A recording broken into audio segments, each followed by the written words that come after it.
Ақталмаған үміт. Таңға дейін жылаған маралдың көзі әбден ісіп, ішкі жан дүниесі алай-дүлей болып жатыр. Тек әлсін-әлсін менің құр кеудем ғана қалды.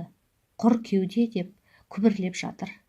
Кешегі отбасынан аманат қылып алған жарының жасағаны жанына батып кетті. Онсыз да талай жерге қарыз болып, несиеге малшынып отырса да, сенгені жарының қолдауы болатын. Күнделікті ұялы телефонына дамылсыз қоңырау соғып, қарызын сұраушыларға басқасынан жалынып қарыз алып, бірінікін өтеп, біріне қарыз болып отырса да сынбады. Біраз жатқан марал ойға шомып кетті. Көз алдына балалық шағы, осы уақытқа дейін өткен ғұмыры елестеп жатыр. Әке, сенің әйелің маған ұрыспасыншы деп, анасына шағымданып, әкесінің домаланған қарнын сипалап, бар дүниені ұмытып, тыныштық табатын кішкентай қара қыз қашан бой жетіп, ана болып үлгерген, қиындықтарға жиі тап болып жүрген соңғы уақытта әкесінің жанына қашып кетіп, бәз баяғыдай болғысы келеді-ақ. Алдағы 2 баладан кейін анасы ұзақ жыл құрсақ көтере алмағандықтан, әулие әмбиелердің басына қонып, 11 жыл дегенде марал дүниеге келген. Сондықтан да ата-анасы оны Құдайдан сұрап алған перзентіміз деп ерекше жақсы көретін. Мектеп қабырғасында өте белсенді болды. Кітап десе жанын беріп, дымын қалдырмай сүйіп оқитын. Бой жете келе барлығы сүйсіне қарайтындай талдырмаш мүсін қара торының әдемісі болды. Мектепті аяқтап, мұғалімдік оқуға түсті. Оқу орнының алғашқы күнінде-ақ өзінің білімділігімен, сұлулығымен көзге түсті. Марал еш адамды жатырқамай, барлығымен оңай тіл табысып кететін. Оқу орнында өте белсенді, жарқырап жүретін. Оған ұқсағысы келетін қыздар қауымы да көп болды. Бір басына осыншалық дарын мен сұлулықты бергесін, әрине, маралды көргенде жігіттердің де жүректері дүрсілдеп қоя беретін. Біреуі ән арнап, біреуі өлең жазып, қыр соңынан қалмай жүргендерде іштей тынып, сүйгендерде көп болды. Бірақ маралдың жүрегі ешқайсына да селт етпеді. Тілегін білдірген әрбір ер азаматтарға әдемі жауабымен бетін қайтаратын. Талайдың арманы болған бой жеткен оқудың соңғы курсында өзінің жүрек қалауы есенін тапты. Марал жігіттің бойынан елгезектігімен өзі сияқты кіммен болсын тез тіл табысқыштық қасиеттерін атты. Қыздың махаббаттан бас айналып, қалықтап, әуеде жүргендей күй кешті. Ғашықтың көзі көрсоқыр дегендей жігіттің бойындағы басқа қасиеттерін байқамады. Біраз қыз бен жігіт болып жүрген соң тұрмысқа шығуға ұсыныста түсті. Осы сәтте ойланып қалған. Себебі Алматыда ағасы жақсы бір жерге жұмысқа орналастырып, ары қарай шыңдаласың, қасымда боласың деп сеніп отырғаны да әлі күнге дейін ойында. Сүйгенінің қолын ұстап, отбасылық өмірге қадам басса, болашағынан үміт күткен ағасы ренжиді. Ал мансап жолын таңдаса, сүйгенінің жүрегін жаралайды. Біраз күн ойлануға мұрсат сұрағасын, ойы сан-саққа кетіп, ақыры жауабы отбасылық өмірге деген қадамды таңдады. Бірақ сол уақытта өмірінің 180 градусқа өзгеретін бағамдасашы.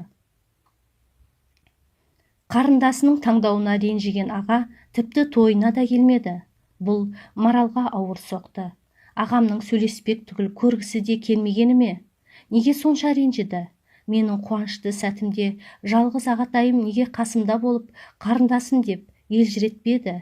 Неге мені үлкен өмірге өз қолымен шығарып салмады? Деп оған қатты ренжіген еді сол уақытта. Ұзатылуға шақ отырған маралдың көңілі қатты босады. Көзінен ата-анасын, апайы мен бауырын көрген сайын жас іркіліп, қимастық сезіммен отырды. Сөз беріліп, ең соңында бауырының жездесіне қарап, маралымды, жан апатайымды ренжітпеші, жылатпашы, жезде, саған үлкен аманат дегенде, әрең отырған марал көз жасын тоқтата алмай қалды.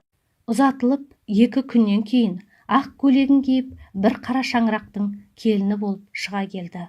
Жолдасы бір үйдің жалғыз ұлы, 2 жақтың тұңғыш немересі болғандықтан тым ерке өскен. Жақсы жерде жұмыс істеп, қызмет қылып жүргенді. Бірақ онысы Маралдың біріншісіне аяғы ауыр кезінде тым есерсоқ мінезінің арқасында жұмыстан шығып қалып, 2 жыл қозғалыссыз үйде жатып алғандығы бар. Әйел адамның барлығы шыдай бермейтін бұндай сынға Марал отбасым үшін деп 6 айлық баласын ата-енесіне табыстап, нар тәуекел деп жолын білмейтін. Бірақ өзі қызыққан бір шағын бизнес түрін ашып алды. 1 жыл уақыт өтті дегенде ағасының көңілі жібіп, осы бизнесін бастауына біраз қаражат беріп демеу болған. Сол ағасы мен өзінің күш-жігерінің арқасында бұл кәсібін дөңгелетіп алып кетті. Бірақ үйде күні бойы бос жатқанның кеселінен бе, күйеуінің Маралға деген қызғанышы ояна бастады. Келе сала қолындағы телефонын жұлып алып, тексереді келіп. Әкеп тастаған таксистердің өзінен қызғанып, талай рет ұрыс шығарды. Ақыры болмаған соң, бұлай жатып, жөнсіз қызғануын тоқтату мақсатында басқа жұмыс істемесі белгілі. Бұрынғы жұмысына кіргізу үшін қыруар қаржы алып, жан-жаққа қарыз болып қалды. Онысы дегенде сәтсіз болып, қаншама қаражаты желге ұшты. Оған мойымай тағы да қарызданып жүріп, жылдан астам уақыт өткенде дегеніне жетіп, ақыры бұрынғы шенді жұмысына тұрғанды. Солай Маралды иығынан бір ауыр жүк түскендей ақ болды. Бірақ талай жерге малшынып, қарызданып кеткенін әу баста өзі де ұқпай қалды. Қарыз басып тұрса да, жарының жұмысқа кіргенін емес, тек қу жаным аман болса, тірекешім бір жағынан шығар деп қана өзін жұбатты. Бірақ бұл қуаныш ұзаққа созылмады. 1 жылға жетпей жолдасы жұмыстан шығып қалды. Тағы да сол даңғаза мінезінен.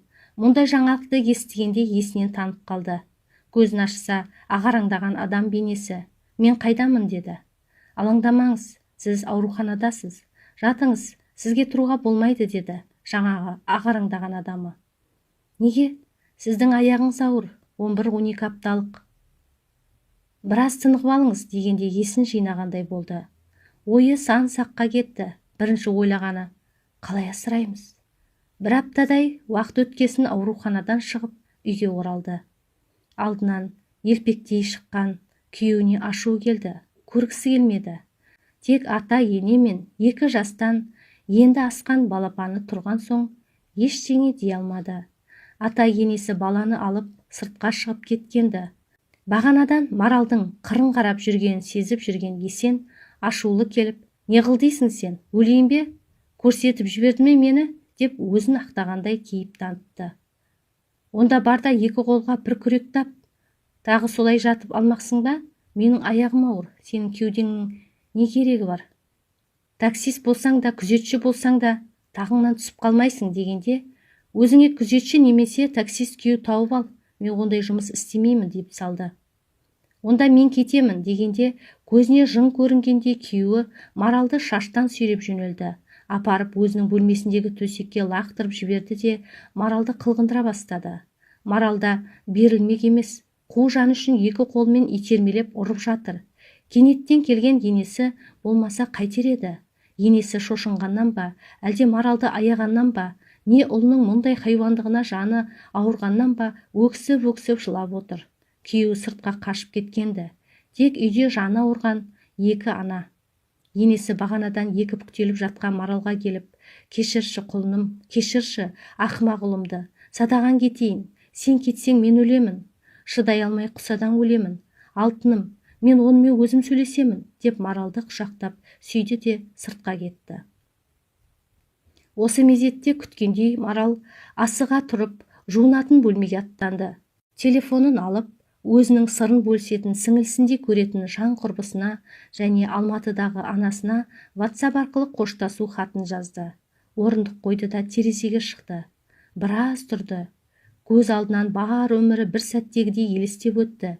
Терезені ашқаны сол, самалы леп бетін өпті.